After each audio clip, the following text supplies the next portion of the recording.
Hello, beautiful people. Happy July. Happy new month. It's my first time making a video this month. Um, I'm here again to encourage us. If we are seeing my face for the first time, welcome to my channel. If you are coming again to see my video, I want to say welcome back. I appreciate all of your time. Thank you for always coming to watch my videos. So today I want to encourage us again because there's no way I will stop talking about the daily struggles of living in Nigeria. For sure, these are things we cannot overlook. These are things that we cannot pretend like they don't happen or like it's not there. It is there. It's in our faces. Doing business in Nigeria, even living in Nigeria, it's a big deal. Like, you go through these daily challenges, getting things done, doing businesses, dealing with people. It's a whole lot of it takes a whole lot of energy to deal with people because Nigerians don't like the truth. They don't like to be told things bluntly. They don't like to the ones that are doing well, they like you to kiss their behind. It's a lot of stuff. Laborers like for you to persuade them. They don't want to do things right. It's so much going on, and I know it's not just Nigeria. This thing happens in a lot of West African and even East African countries. So why am I making this video? I've been talking to a number of people. We're trying to get something done for one of my clients, and it's been one thing or the other. It's either they say this or they say that. Just trying to get simple documentations. So I was talking to the woman, and I am always so quick to say things like, if one should look at the frustration that comes with getting things done, you won't make a move, like you won't want to leave. But I was so shocked when this woman made this statement. She said it casually, like we were not debating whether Nigeria is good or not. I was the one that just got frustrated easily that we were not where we wanted to be in terms of getting that thing done. And I told her, if one should look at the frustration in Nigeria, you won't want to go back. You won't even want to go there. And she made this statement that hit me, and I've held on to it since then. This is like more than a week or two that we had this conversation. And she made this statement that there's frustration in Nigeria, there's frustration abroad. She's abroad. So she's also planning a jackpot. And you know, this jackpot, I've said in one of my videos that it's a realm you have to get to so that no matter what you face, nothing is stopping you. You are not one of those people that are trying to look for videos that tell you negative things about Nigeria so that you can give yourself a reason not to go. No, once you get to that realm, there is nothing that can change your mind, no matter what is happening.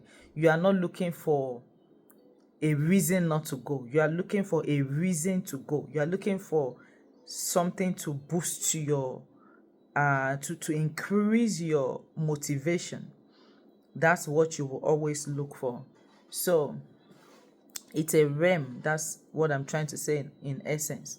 So she said that, yeah, we're going through frustration abroad. They are going through frustration in Nigeria, but you have to choose your frustration, and you have to choose who you want to deal with. That would you rather go and deal with your own people with the same color, with the same language, than people that smile to your face but doesn't come from their heart, and people that just always show you on a daily that you don't belong here?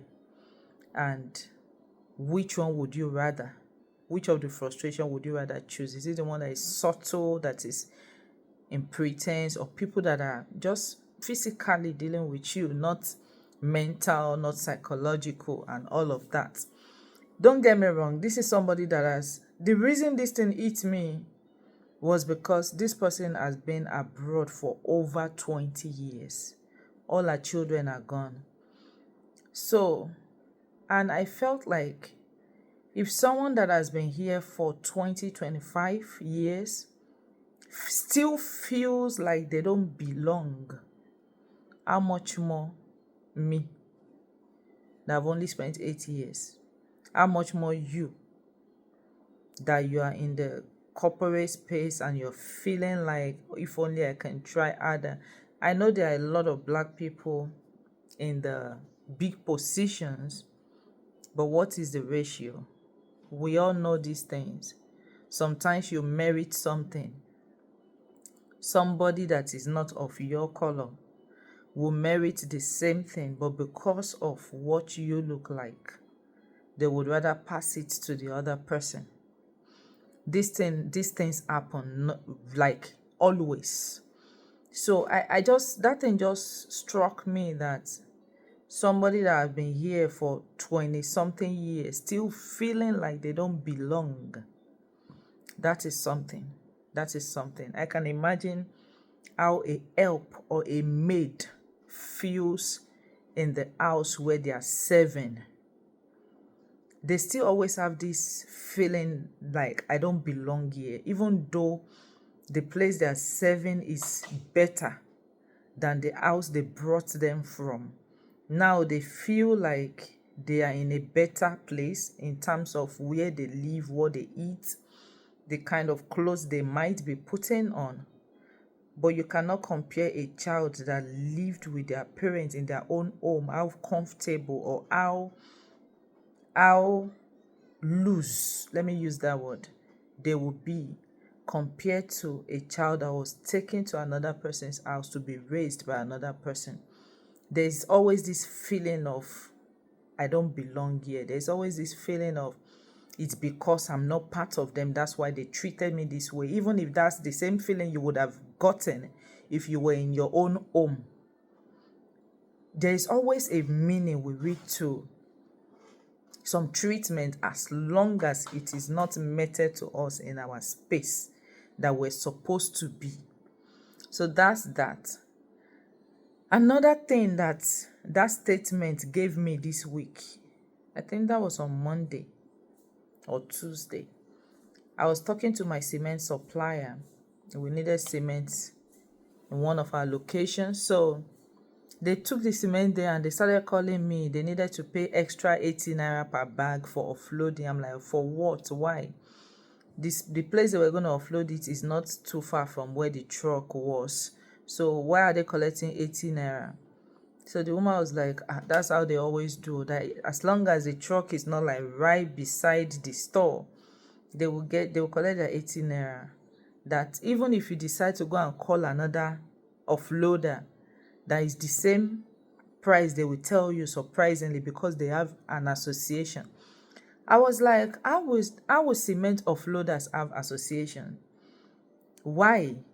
She said everything in Nigeria now, they have associations because they want to make sure they are all speaking the same language, so that it's not like somebody will reject someone and go and give it to another person for a cheaper price. They all speak the same language, so you can't escape them. And I don't know when I said that statement that, what can one do despite all this frustration, association here, association there, that what do they need association for? That na them sabi, no matter what they do, I'm still coming home. We all manage it together. We all frustrate ourselves together. So the woman was like, oh, you're coming home? I said, yeah. She said, when? I told her next month. And she was like, oh, that's good. That when I come, when am I leaving? I said, I'm not leaving. I'm coming for good. And she started shouting, Oluwa Sheun, thank God, this, that. I'm like, wait, you are the first person that has given me this kind of reaction.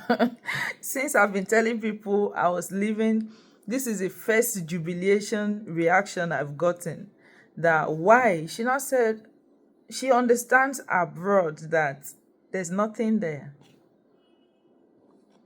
She said she understands abroad that there is nothing there, that she's presently, actually she's presently in the UK, and she can't wait to go back to Nigeria. That people always feel like there's problem in Nigeria is bad, Nigeria is this, Nigeria is that. But so far, she believes Nigeria is the best place to live. As long as you have something doing, you have that steady income, you can feed yourself, you're not waiting for one salary to come in. Don't forget, I just said she's my cement supplier. So she was like, now she's in the UK, everybody has gone out to hustle. That she doesn't like the fact that we all handle our job like we cannot afford to lose it. That is too serious.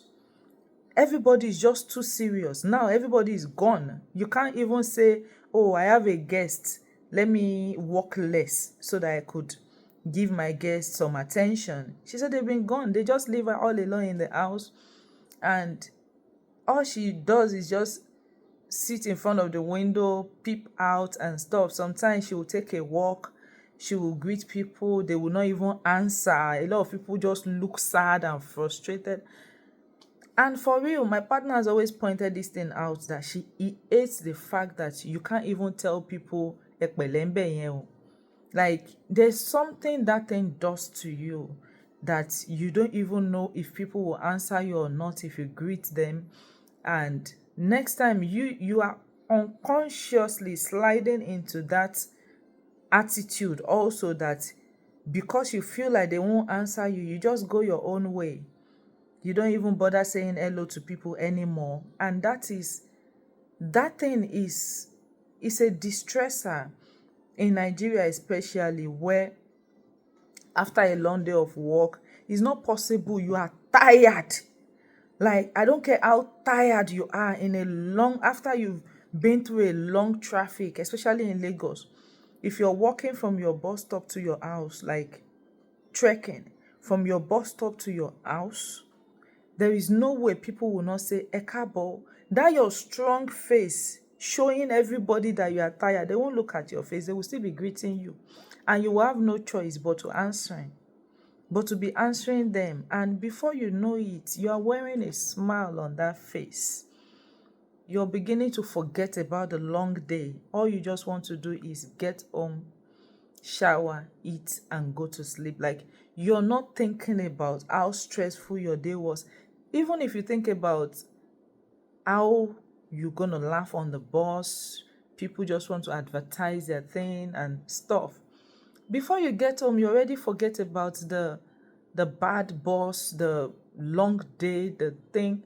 I mean, I'm not saying it's all good, but it's a lot of things that doesn't allow you to focus on your problems.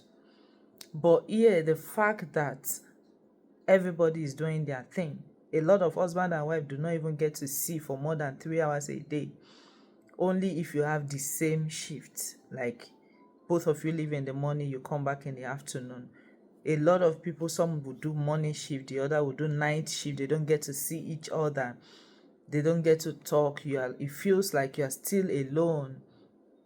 Even though you're married, especially the ones that have kids and don't want to spend money on daycare, they have to do it that way so that they save so much. They save some money, not even so much, so that they save some money. So what am I trying to say in essence in this video?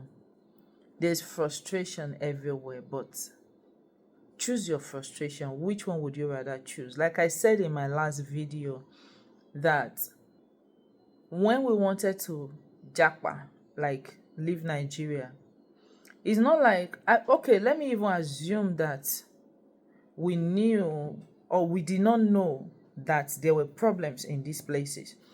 We didn't know. Let me assume that way. Some people know, some people did not know.